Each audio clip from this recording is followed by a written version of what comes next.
From the Coon Rapids-Bayard Crusaders, the boys basketball coach, 13, 14 years, Cory Meyer. Is that right, Cory? Yeah, I think actually this is my 13th year, if my math is correct, but I'm not sure. Yeah. You've been working with Jeff Blankman for 13 years. Sorry, Cory. It's a daunting task, let me tell you. I believe that. I do believe that, actually. So we're talking about the NCAA tournament. But before we actually get into that, you are also very close connection, the Cory Meyer coaching tree, shall we call it. Cole Corson played for you a while ago. He's now the girls basketball coach at Glidden-Ralston. Doing great things up there. How does that make you feel as a coach? You've got former players out there doing good things on the coaching level. I think, first of all, it's awesome. Anytime that, I always stress to my players, get out there. If you have a passion about coaching or teaching, it's a great profession. And Cole's done an excellent job over there at Glidden. I mean, I think he coaches like 9 sports over there, so I don't know what he has for free time, but he's done an excellent job. He's got a great, basketball mind, great sports mind. He's an analytical guy, numbers. He's always crunching numbers and tweeting at the Athletic Association, the girls' union, everything else. Oh, yeah. But that guy, he lives and breathes it. He's done a great job, like you said, at Glidden-Ralston, and he'll be a successful coach for a long time. Cory, do you ever try to tutor him some still today? You know what? We talk back and forth. He was actually a couple years ago when he was coaching over Glidden. He was actually a paraeducator over here, and so he was in my classroom a couple periods a day, and we would draw stuff up on the whiteboard, and we'd talk about certain sets or stuff like that. But yeah, like we share coaching DVDs, and we talk a couple times a week. We talk coaching stuff, and he shares stuff out with me, and I try to do the same thing with him. Yeah, he's a real active guy on Twitter, and so are you. You like to get in there and tweet. I love to follow games. I'll follow you on Twitter and wait for you to say something. Yeah, I don't have a lot of downtime, but like weekends, I like to watch the games, and then I got a lot of my coaching buddies are on Twitter, and we kind of give our couple words in every time, and it's fun really just to see what other coaches are thinking and matchups and those types of things. So it gives us something to do, I guess. Cory, where did your love of basketball and sports come from? I grew up in Palmer, Iowa, and I don't think there's probably a better high school basketball program, in the late 80s and 90s than that. And, Alden Skinner was an all-time great coach in Palmer, and I grew up watching Brian Pearson, who played for Iowa State, and Troy Skinner, who went on to play at University of Iowa, and then there was Greg Helmers, who went and played at Iowa. I think Palmer's like the size of, 350 people at the time, and they had 3 Division I players in a short period of time, which is just remarkable. And then, obviously, Mitch Osborne's my neighbor, so I grew up, I spent literally every day after school.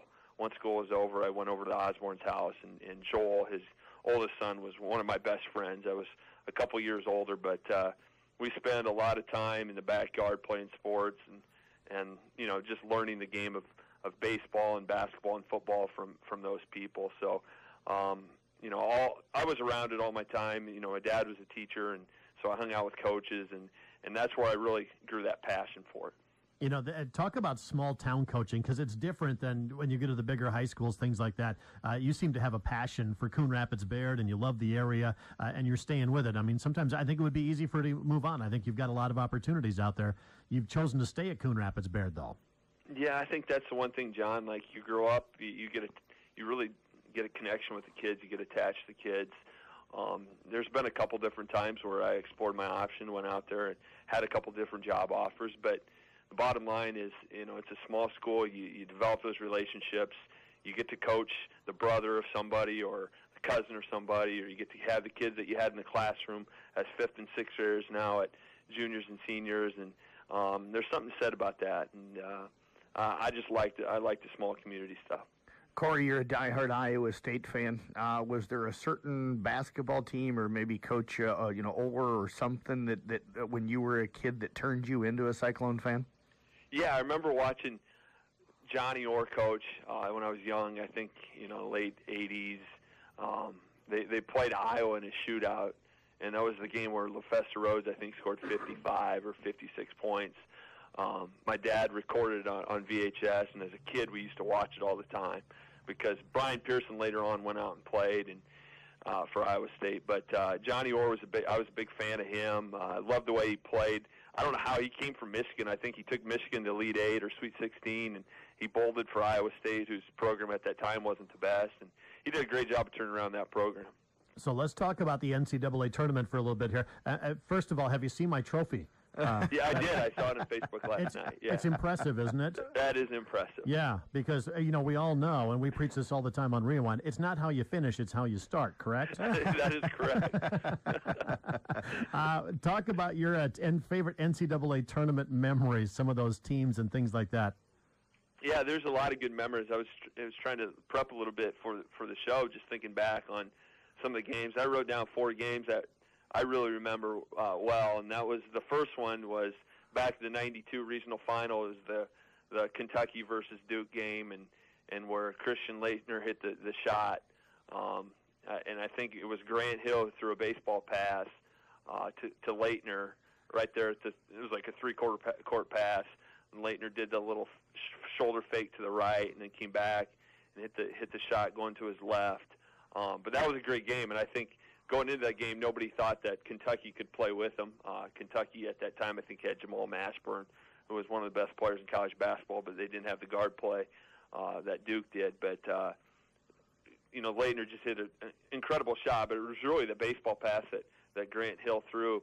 If I remember right, they ran that play earlier in the year, and Grant Hill actually threw it to Laettner out of bounds. And Coach K asked him in the huddle, he's like, can you hit him in stride this time and get him to right where he needs to be, right on the mark? And Grant Hill said he could, and they executed it to perfection. But that has to go down probably as one of the greatest shots in NCAA tournament history. Do you guys agree with that? I would, absolutely. I wish it would have been the other team hitting it, but yeah, I would. Was that the same game where Laettner stomped on the guy? Yeah, I think it was. The guy went down on the ground, he just put his foot over the top, and that was kind of where everybody started hating Christian Laettner. The T-shirts came out. And then ESPN did the I hate Christian Laettner 30 by 30. Yeah, they did. That's right. And there's a lot of discussion, or was back then, of whether or not Laettner should have even been in the game to take that last second shot after stomping on the guy's chest. That was that same game, though, right? Yes. I believe it was, Yep. So there's just something special about those first couple rounds of the NCAA tournament. You could sit there, you're a basketball fanatic. You could probably just sit there and watch it all day long. Oh, absolutely. Last Friday, I took a personal day. Some of these guys take personal days. They want to go on vacations, and so I took it off just to watch it on my couch all day long. So I watched basketball from 11 o'clock till midnight that night. Which game stood out for you last Friday? The Iowa game, I liked the way Iowa played that early game.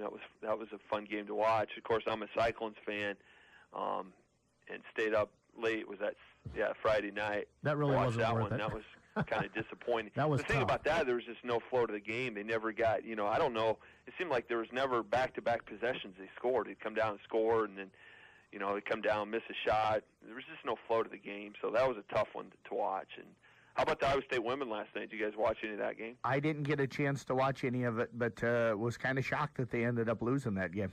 Yeah, and that was kind of one of those games, like, I didn't know who to pull for, being back from Pocahontas area with Ellie Ruffridge playing and knowing Mom and Dad pretty well. And so that was a tough game, and she came in and hit a couple big shots in the first quarter. So, but I kind of expected Iowa State women to pull that one off, but they didn't. How about some of your favorite players in college basketball? Who do you love to watch? Do you like to watch players, or do you like more to watch programs and teams? Obviously, Iowa State was important. I think the 2000 Michigan State game in Iowa State, and that was, I think, the regional final with Mateen Cleaves and Morris Peterson from Michigan State. And Iowa State had Pfizer and Tinsley and Michael Nurse, and that was the game where, if you remember, Eustace went crazy at the end. Yep. Went after the officials, and that was, I think that was my senior year. If I remember right, I watched that out of my grandparents' house. Who they live like a mile outside of town. I came back into Palmer and I got a speeding ticket coming into town, and my parents were not happy with me that night. But that was a great game. That was one of those games that really stood out to me. Being an avid Iowa State fan, anytime they make the tournament, you're glued to the TV. But one of the great ones I remember was the Valparaiso game where Bryce Drew hit the game-winning shot, and I think that game really changed the way coaches coached that last few seconds of the game. Because if you remember, Bryce Drew came down, missed a three the possession before, They go to foul. They fouled one of the Old Miss's All-American, and he missed his first shot, and Bryce Drew's dad, Homer Drew, was the coach at that time, took a timeout to set up a play. Well, he comes out, the All-American missed the second shot, and it gets tipped out of bounds to the corner. And so they're running the last second shot. The guy can't move. He can't run the baseline. They throw the ball to their big guy, middle of the court, and he turns around and hits a Bryce Drew streaking down the sideline, who hits that game-winning three. And from there on, I think every coach in America put in that play.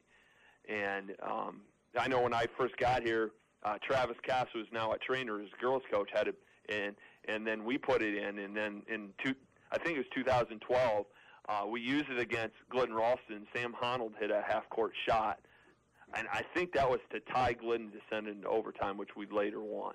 But I can't remember for sure. Mm-hmm. Cory, do you enjoy games that are tight the whole way, or the ones that, like what Iowa did the other day, where they fall down and then kind of rally all the way back to get a win? No, I like the tight games. I like the lead changes. Those are the games that really keep my interest, I think, the most.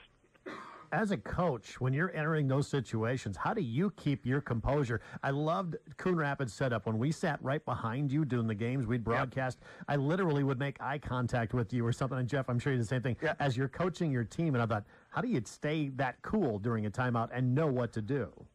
Well, I think the biggest thing that you prepare kids for is it's always next play. And it's kind of that next play mentality. And so you don't get caught up. And I think that what I've learned throughout the years, I'm somewhat of an emotional coach too, is that when you're emotional and the kids get emotional, and there's times where you blow a 12-point lead or a 10-point lead or whatever it is, and if they're coming to the sideline and you're upset and you're showing that emotion where you're frustrated or whatever it is, the kids are going to portray that. And so I think the first thing you have to do is keep your emotion in check, and you really move on to the next play. We always tell our kids one play at a time, next play mentality. So that certainly helps.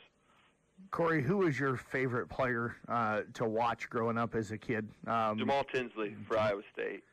You know, he was the New York street ball player, and I was a point guard.